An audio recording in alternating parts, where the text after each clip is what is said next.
Like Hail Marys, if you're still there, Lord spare me. Oh my God, Hail Mary. I only talk to God when I need a favor, and I only pray when I ain't got a prayer. So tell me, who the hell am I to expect the Savior when I only talk to God if I need a favor? God, I need a favor. Yeah, man. God, I need a favor. Whoa. Yeah, man. And welcome to today's show for What in the World Wednesday. This is our first show with both myself, Ian Nelson, and my co-host, Mac Dearl. So a little bit about What in the World Wednesday. It's really a show about what in the world's going on. We cover some of the latest news, facts, and everything that goes on in just the world. So first things we'd like to talk about is here at Valley, the local side of the news, where last Friday the Valley boys basketball team took on the Cedar Rapids Kennedy Wildcats in a highly contested state basketball matchup where the Tigers won 63-59. Some of the top scorers for the Tigers included junior Trevin Urak, who one of the best big men in the state right now out of the high school, did a really good job just on all sides of the ball. Defense, he really stepped up. And it was just a great tournament all around for the Tigers. And now looking at the season for next year, everybody who is on this team is pretty much coming back. The entire starting lineup was all juniors, so they're now all coming back as seniors, ready and looking for a three-peat. So now we move on to more of a national side, where we will talk a little bit about the Israel and Palestine war. Yeah, all right. So this has been an ongoing thing for a couple of months, This started back on October 7th, 2023. Just a little background information, because I know there is a bit of missing information on this topic, and a lot of it gets lost in the news. But this started on October 7th, 2023, when this terrorist group, Hamas, started firing into Israel, the Gaza Strip.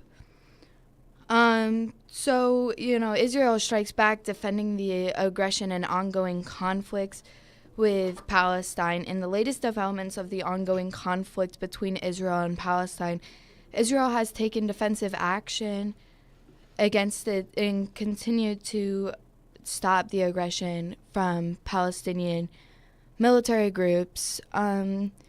Still kind of going on, unfortunately, but following a barrage of rockets launched into Gaza, that's Israel territory, endangering the lives of innocent civilians, the Israeli Defense Forces, IDF, have responded with precision airstrikes targeting terrorists in structure and anybody else responsible for these attacks against Israeli civilians. So Israel has really been working, Ian. I don't know if you know this, but everybody in Israel, as soon as they turn 18, they go through the military. They go through the military. Yeah, I've seen that. Because I've seen people from in the sports world who are from Israel and actors.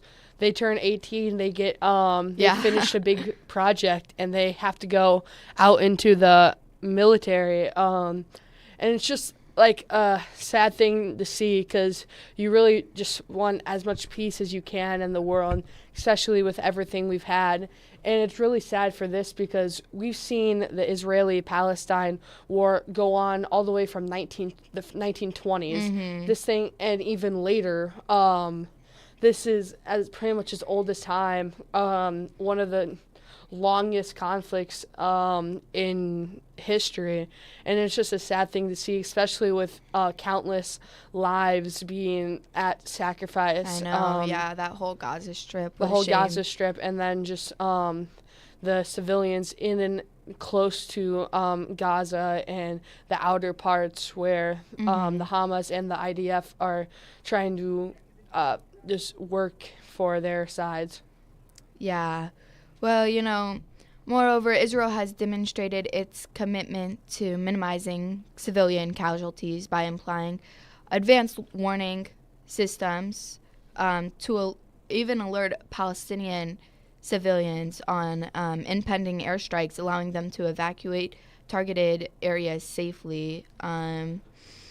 Despite the international calls for de-escalation, Palestinian military continues to escalate tensions by continuing to launch rockets aimed at Israel population centers. Yeah, and looking at some of the newest Israel-Gaza war updates, we're seeing there were quite a few airstrikes that recently happened from the Israeli Defense Force. And another problem is the hunger that's going on. Yeah. There's a large famine and food shortage that is very imminent for both sides that could seem, I think, very fatal for both sides of this conflict. So that is one thing that is going to be a key thing, and also just the fact of how far do both sides want to push this thing, especially with all of the innocent lives being taken, the oncoming airstrikes that are probably going to continue happening, and then just all the famine and hunger that is looking like it's becoming more and more of a problem. Yeah, IDF has said that they will continue to take necessary measures to dismantle these terrorist attacks and protect Israeli civilians from ongoing threats posed by Palestinian aggression. As the conflict persists, Israel remains committed to achieving a lasting peace through diplomatic means, but will not hesitate to take decisive action to safeguard its people against terrorist threats. Meaning they will continue to protect Gaza and the rest of their people. So I really respect that, and I hope it does get better for them. Yeah, I fully agree. I hate seeing all of the conflict and just not peace, because I'm a big supporter of just world peace, and it just sucks that there's not enough that everybody can do. The U.S. tries to help aid, and then so do other countries, and then there are other countries who are just trying to stay out, and it's just, I wish the UN could do more, trying to step in to create more peace, but it's just a sad thing to see that both sides are trying to do something that they believe in, and it's just causing all this destruction and just heartache for many of the people who are really close to the areas. Yes, but hopefully it will come to the stop soon, with Israel continuing to push forward, disregarding the multiple threats that are coming against them and just continuing to fight on. So will turn out good. But soon up, we do have food from Israel, so yeah. We'll come back to that. Yeah, one of our favorite topics is, I started it last week in our premiere of the show.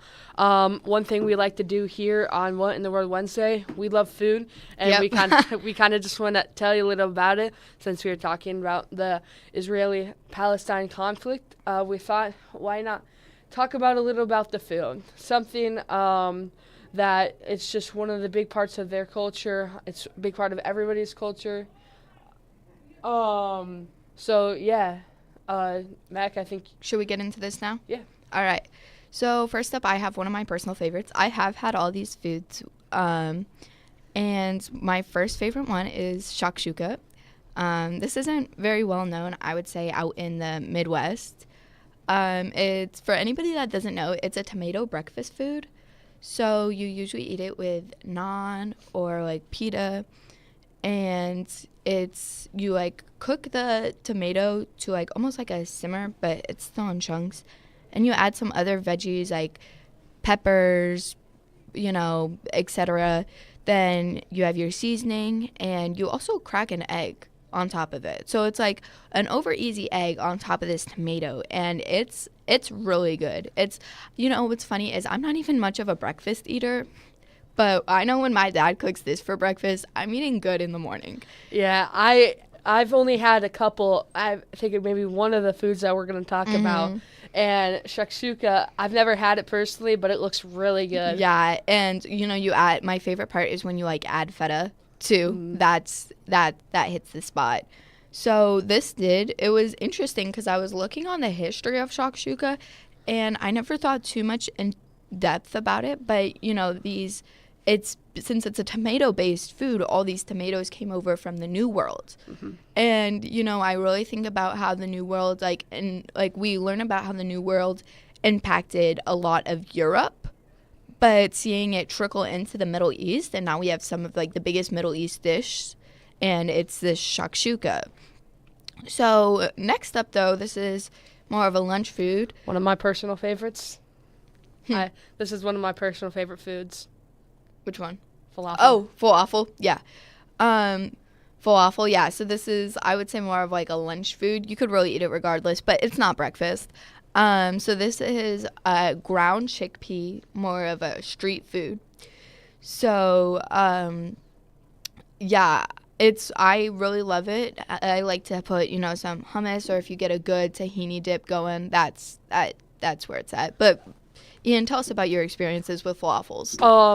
I like falafel. My mom actually introduced it to me, just going to some like a Greek restaurant or something like that. And it's like my first time having it. I remember I just thought it was like a brown ball and I wouldn't like it. And then you crack it open after your first bite, and you just see like this bright green. And it was just kind of fun because it's not something that I was expecting, and then out of nowhere it's just green, and then dipping it in a good tzatziki sauce, or having it like in a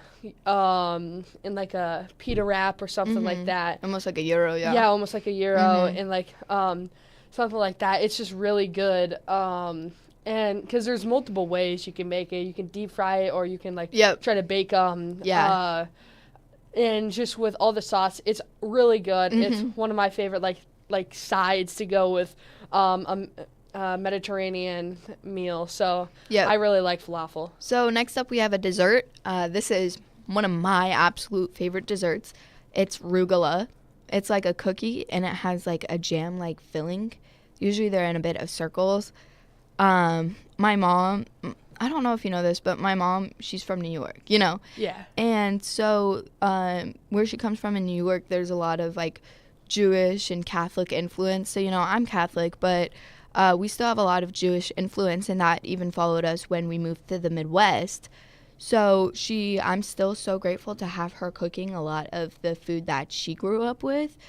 And now seeing it even become more popular in the Midwest is great to see. I haven't seen a whole lot of rugula cookies, but this rugula cookie is one of my absolute favorite desserts. It's just amazing. And I know, like, I come into the house and I smell it, and that's, like, it just smells like a good day. Like, the rest of the evening is just going to be great. So yeah, and this is another one where there's a whole lot of just like you can put your own flair on it. You could I'm looking there. You can put cherry. It could be strawberry. It could be like a rhubarb, a chocolate. Oh yeah, the rhubarb is good. Apple, banana, pear. Oh my. And it has formed into the little circle, kind of like a jelly roll almost. Or it also kind of looks like a croissant. Yep. And that's just where it can be kind of whatever you want. And I think that's kind of stands for how it was kind of made, because a lot of times it's you're just trying to make a nice sweet for the family, and it doesn't matter how perfect it looks or how fancy it is. If it's good homemade cooking that everybody can enjoy, that's one of the best types Yeah. of food that you can make. Exactly. I don't mind how it looks. I mean, as long as it I would tastes eat good. 5. Exactly. I think I could beat you with 6, but yeah. Next time if we ever cover Israel again, we need to go into like the black and white cookie and Yeah. hopefully get into some more stuff. But yeah, like latkes. Have you ever had those? No, I've not. Oh my goodness gracious. We need to bring some of these into the studio. Yes, we do. Yeah, they're like I won't get too much into deep depth in it, but it's like a potato. It's kind of like a hash brown. Hash brown. Almost, Ooh. but like it's more like of a like potato pancake. yeah, Yeah, but it's potato like pancake. shredded. It's like shredded potato brought together and then fried. It's amazing. But we won't go too into depth into food. I know personally I'm getting a little hungry over Yeah. here, so gotta wrap this up for some food. But Yeah. So I think we are heading about time for our show today. Thank you everybody for listening. We will thank be you. right back here same time next week at 7:50. So today we just talked about some basketball. Just a little bit about the Israeli-Palestine conflict and some food. So I'm Ian Ellison here with my co-host. Mac Tyrrell, stay classy, planet Earth. Signing off, guys. Thank you.